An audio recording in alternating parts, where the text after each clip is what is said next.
It now gives me great pleasure to introduce someone who, again, so many on the panel today have needed no introduction, really, but John McDonnell certainly needs no introduction. John, a politician of many, many years now, of course, Shadow Chancellor, soon to be Chancellor of the Exchequer. John McDonnell, a fighter, an inspiring leader, a champion of all things good about what we stand for. John McDonnell. I found Francesca's speech absolutely moving, as she is always eloquent and always funny. But I thought that was just outstanding. I really did. It just moved. Well, I love you too. I love no more. See what I mean? Let me just give you a report back on where we're at in terms of Jeremy Corbyn's leadership and our administration, where we've got to. Because we're 8 weeks in now. It seems like a lifetime away, the leadership election, but we're 8 weeks in. And if I say it's been challenging, you'll understand what I mean. I'm not allowed to do any more jokes. But I spoke in front of the London Chamber of Commerce on Wednesday morning. A breakfast meeting. It was packed out with various business leaders and bankers and others, whatever. And someone raised a question about chucking around a little red book. And I couldn't resist it. I said, they said, why did you do that? And I said, well, it's because, why did you choose the little red book? And I said, well, it's because that capital is so heavy and it comes in so many volumes.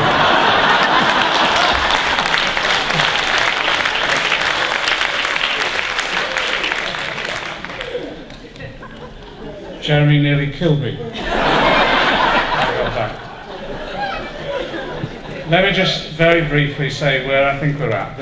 Jeremy got elected, to a lot of people's surprise and shock, not least me, on three pillars, a platform of 3 pillars. The first was a new politics, which was a politics of transforming the Labour Party into a social movement, engaging politics in which we enhance democracy throughout our society, but also that he called it a kind of politics, but it was a basic, at its heart, was a respect for dissent, so that if people had a contrary view, you respected their view, but you engaged in the debate with them to convince them.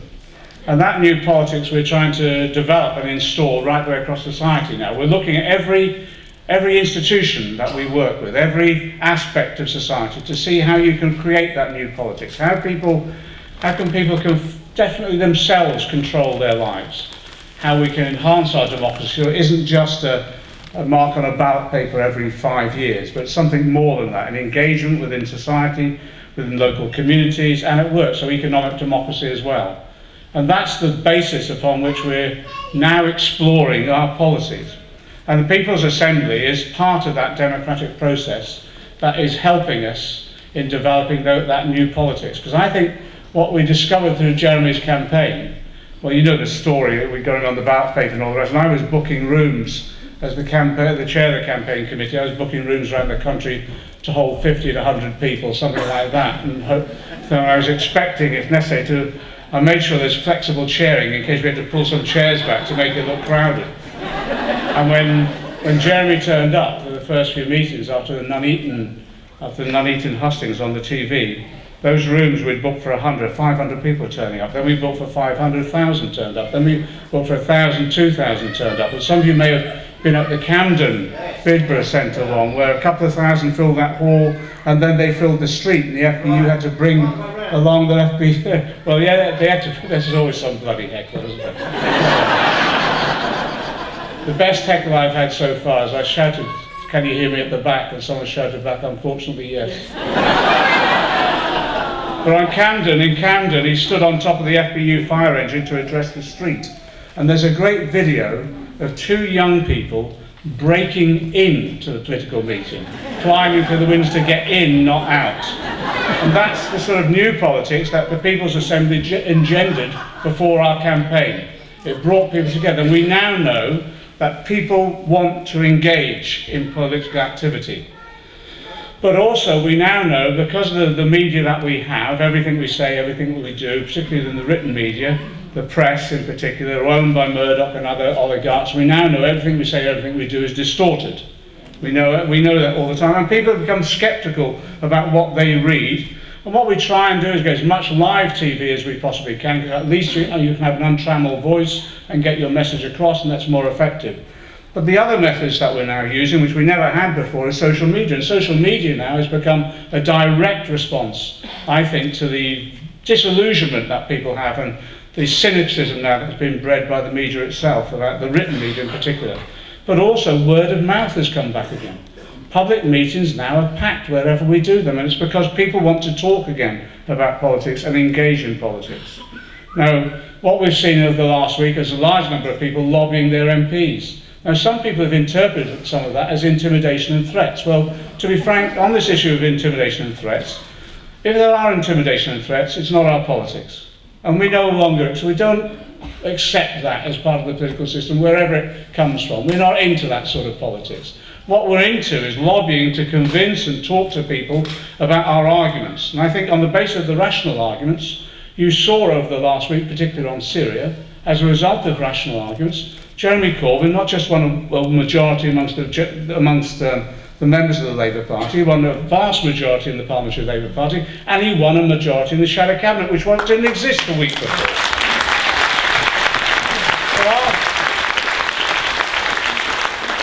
Our new politics works. It works. You can engage, you can have a rational discussion, and you can convince. But also you can walk away, and if you don't agree, you can respect that dissent and disagreement. And I keep saying, don't mistake dissent, don't mistake democracy for dissent. Don't mistake debate for disagreement. And do not certainly mistake lobbying for intimidation. That's not what we're about. So I think Jeremy has changed the politics already, not just the Labour Party, the politics of this country. Having a free vote the other day, I know people were anxious we didn't whip and all the rest. The reality is that we've been arguing for donkey's years, me and Jeremy, for free votes on issues of war because we think it's a moral and a conscience issue. And that's what we've introduced into the Labour Party. Some didn't like it. We thought that was the best way forward. Actually, I think that raised the level of politics within the House of Commons. I wish the other political parties had allowed a free vote. And I think on that basis, people might have judged the issue on the basis of humanitarian principles rather than what was happening in terms of their own individual political careers. So I think already Jeremy's new politics has changed. In terms of the two other areas, to develop the new politics has to be founded upon new economics as well. And it's exactly what Francesca has just said. What we want to do is reassess our economic goals. What are they? Well, actually, for many of us, it isn't about GDP. GDP is a bizarre reflection of it and a self-definition. A few years ago, our whole economic perspective was based upon balance of payments. And they shift the goals whatever suits them, to be honest, whatever suits them to maximise their profits and redistribute wealth upwards rather than downwards. That's why these definitions come forward. What we're trying to do is look at a new form of economics, and that's why we're looking at what are our objectives as a country. And it must be, it's the old Tony Benn thing. He used to say, why don't we have on the news how many people are homeless and how many are housed? Yeah. What the employment and unemployment levels are, what's the level of poverty, what's the level of inequality. They're the targets that we're tackling, but in addition to that, one of our overriding targets, and Jeremy's off to Paris now to be there at the talks and to meet with people like Naomi Klein and others and to bring together an alliance across Europe and the globe. Another one of our targets is, are we sustaining our planet? Now they're the goals that we're putting together in the development of our new economics. And what we're doing to do that is actually we're reviewing every economic instrument, every economic institution that we have to manage our economy. And the best way of managing our economy is to democratise our economy. So that does mean when people go to work, they should have a say. They should be represented on the board of directors as workers. They should be supported if they want to turn their firm into a co-op rather than something that's just there to generate dividends. And in addition to that, there should be opportunities for them to ensure that they're safe and secure at work, and the best way of doing that is to ensure there's proper trade union representation with basic trade union rights. That's right.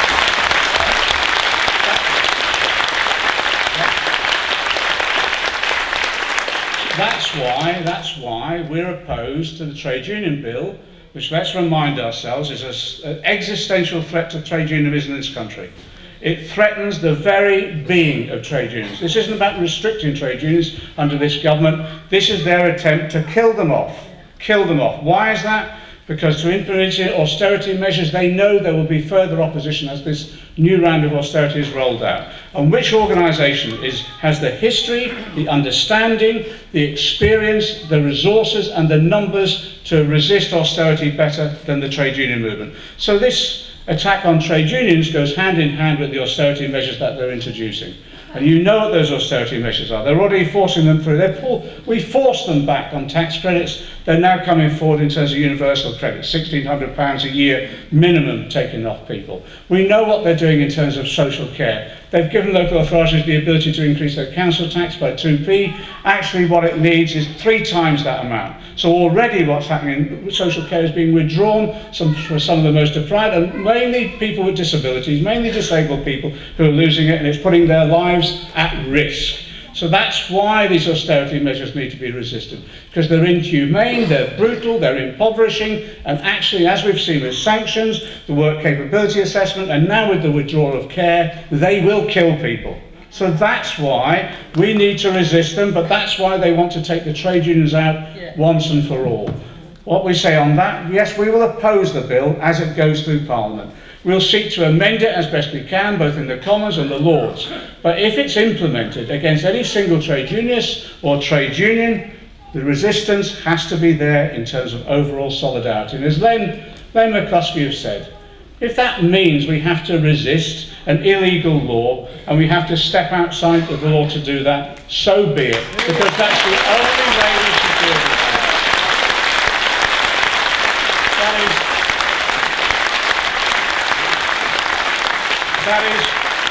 That is the only way we secured basic human rights in this country, because we had to campaign against illegitimate laws. And this is an attack on basic human rights.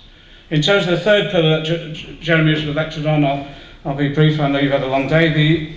With regard to that, it was about transforming our what we describe as our foreign policy, our international policies, from being a country which is engaged in military aggression to one that is focused on leading the world in terms of conflict prevention and conflict resolution. And I have to say, this week was a disgraceful, shameful step backwards. And I found it appalling.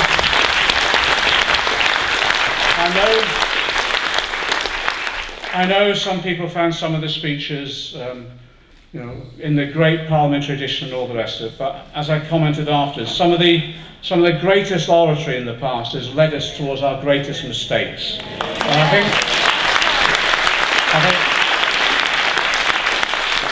think what we'll see from the decisions this week is not just loss of life, but I also think it will embed for another generation, unfortunately, some of the issues and problems that we saw in Paris. And it is a tragedy, absolute tragedy.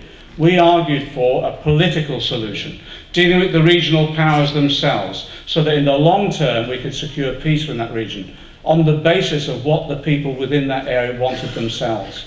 Now again, I think that's what we're working towards, and what we'll be doing now, that decision to bomb has been taken into account, but we forced onto the agenda as well the issues around political solutions within the area, the treatment of refugees.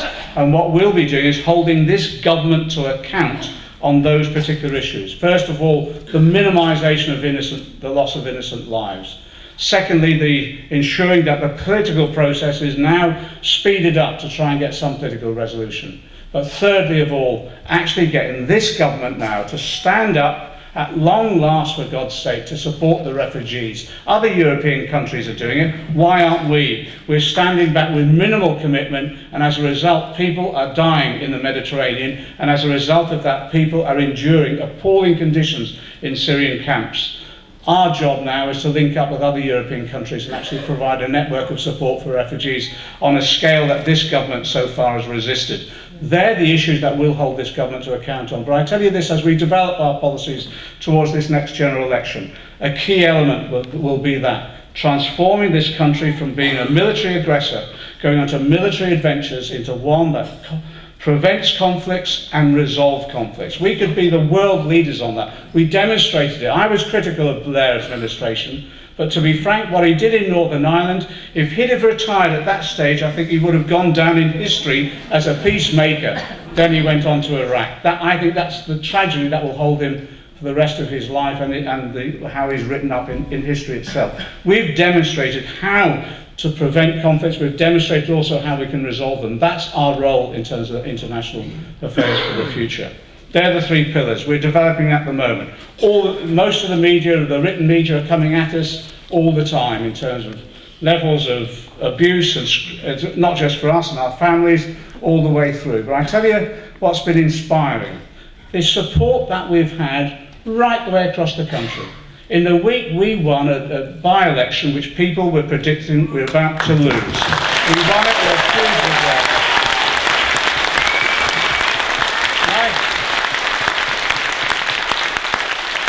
I think we did that with a brilliant local candidate, but also people realising there is a difference now between the parties. And I think they saw a clear difference on those three issues. A new democracy, a new economics which is on their side and relevant to them, and also a party that will stand up on the basis of principle on international affairs as well. I think that's the way forward. That's the way forward, that we campaign around those issues. We start to give people, exactly as Chancellor said, what Jeremy's campaign gave. We called the slogan around it, honest politics, straight talking, but what people wanted from that and gained from it was a view that there is now hope back into our political system again. So on the basis of that hope, I give you this commitment.